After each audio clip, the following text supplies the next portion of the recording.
Course in Miracles, Lesson 39, February 12th, 2021.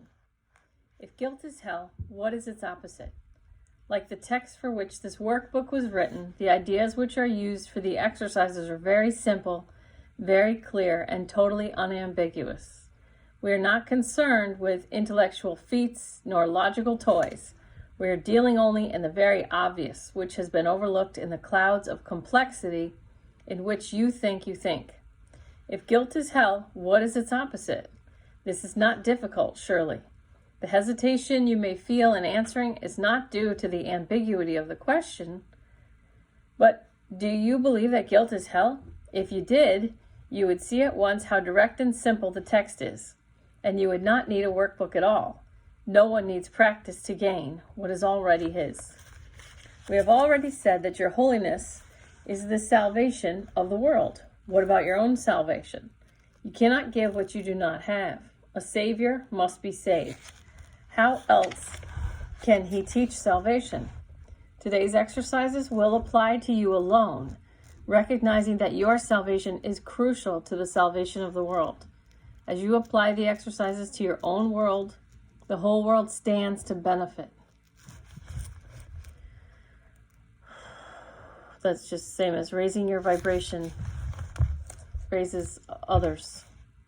Your holiness is the answer to every question that was ever asked, is being asked now, or will be asked in the future. Your holiness means the end of guilt, and therefore the end of hell. So guilt's a 30 level vibration. Then low vibration's hell. Your holiness is the salvation of the world and your own. How could you, to whom your holiness belongs, be excluded from it? God does not know unholiness. Can it be he does not know his son or his daughter or his divine child? A full 5 minutes are urged for the 4 longer practice periods for today. Longer and more frequent practice sessions are encouraged. If you want to exceed the minimum requirements, more rather than longer sessions are recommended, although both are encouraged.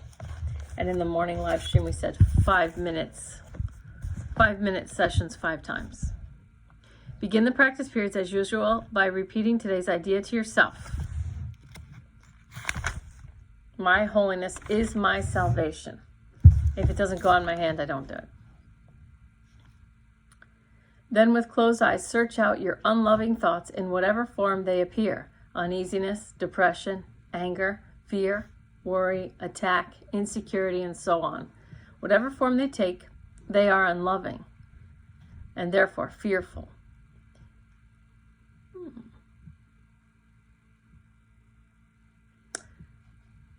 So one of the kids that died on December 14th, their mom said, humans can only come from love or from fear.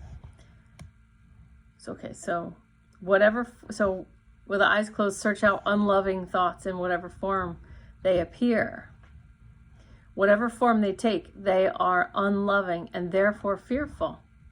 And so it is from them that you need to be saved.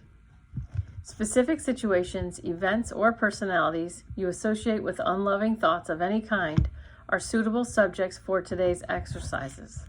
It is imperative for your own salvation that you see them differently. And it is your blessing on them that will save you and give you vision. And bless is the first renegade yogi principle. Bless all, including myself. Slowly, without conscious selection and without undue emphasis on anyone in particular, search your mind for every thought that stands between you and your salvation. Apply the idea for today to each one of them in this way. My unloving thoughts about blank are keeping me in hell. My holiness is my salvation. You may find these sessions easier if you intersperse the applications with several short periods during which you merely repeat today's idea to yourself slowly a few times. You may also find it helpful to include a few short intervals in which you just relax and do not seem to be thinking of anything. Sustained concentration is very difficult at first. It will become much easier as your mind becomes more disciplined and less distractible. Meanwhile, you should feel free to introduce variety into your practice periods in whatever form appeals to you. Do not, however, change the idea itself in varying the method of applying it. However you elect to use it, the idea should be stated so that its meaning remains that your holiness is your salvation. End each practice period by repeating the idea in its original form once more and adding, if guilt is hell, what is its opposite? In the shorter applications, which should be made some 3 or 4 times an hour and more if possible, you may ask yourself this question. Repeat today's idea, or preferably both. If temptations arise, a particularly helpful form of the idea is, my holiness is my salvation from this. So all the italicized words are, my holiness is my salvation. My unloving thoughts about blank are keeping me in hell. My holiness is my salvation. And then 4 practice sessions, 5 minutes long. You're going to repeat the idea. My holiness is my salvation. And then you're going to end each practice period by repeating, my holiness is my salvation, and then adding, if guilt is hell, what is its opposite? Shorter applications, 3 or 4 times an hour. And you can ask yourself, if guilt is hell, what is its opposite? My holiness is my salvation from this. All right. So lesson 39. Here we go. All right, thanks. I'll see you tomorrow. See ya.